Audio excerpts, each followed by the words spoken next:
Hi, I'm Lynne Lambourne, interior designer, interior stylist and upcycler, and there's nothing I love more than transforming old bits of furniture, mirrors and picture frames. And at the moment, I am absolutely loving using Saltwash. Saltwash is a product which comes in a powder form and you can add it to any paint you like.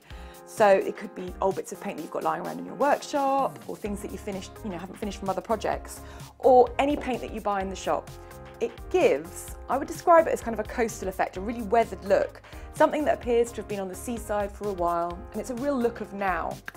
I think we've all gone past that shabby chic look, and we're looking for things now which are a little bit more distressed, got a little bit more sort of funky attitude to them, and I love the way that this turns out. And every time the results are amazing. So I'm going to give you a quick tutorial now on how to use Saltwash so that you can go and transform something that you've got and make it look amazing with ease.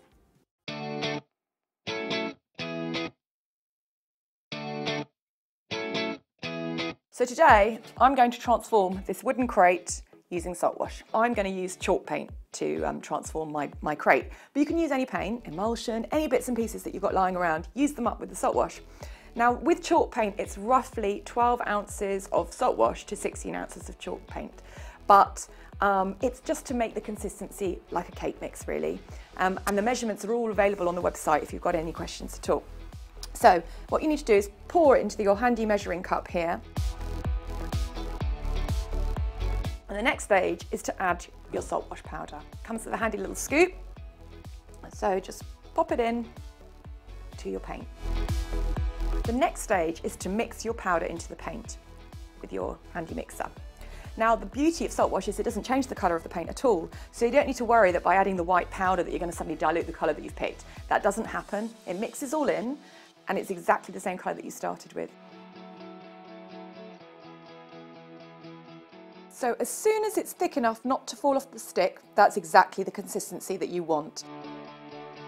And you simply add it with a kind of an effect like this to your piece. So making sure that you get lots of texture, lots of peaks to it.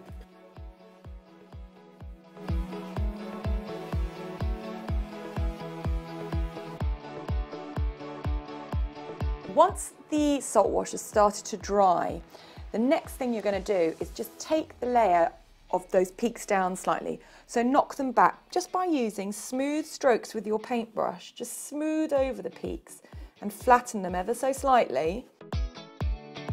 So once your paint has dried, you've knocked it back and it's dried, it's really textured, looks a little bit messy, don't worry. Next thing you're going to do is you're going to go over it with your top coat. Now that can be any colour that you like. Play around, pick some colours that work for you. I'm going to go with white today. I'm going to give it a coat of white completely over the top, covering everything.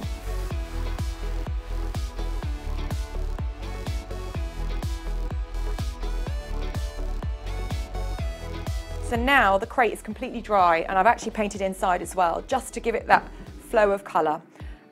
So it's time to sand it. You can use sandpaper, hand sandpaper, that's fine. For ease and for speed, I use my electric sander and it just gives a really nice finish.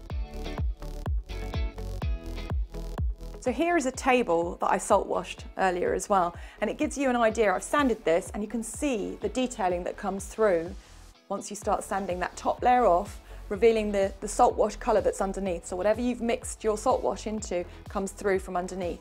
And then you can sand around the edges of the table and really add that distressed feeling.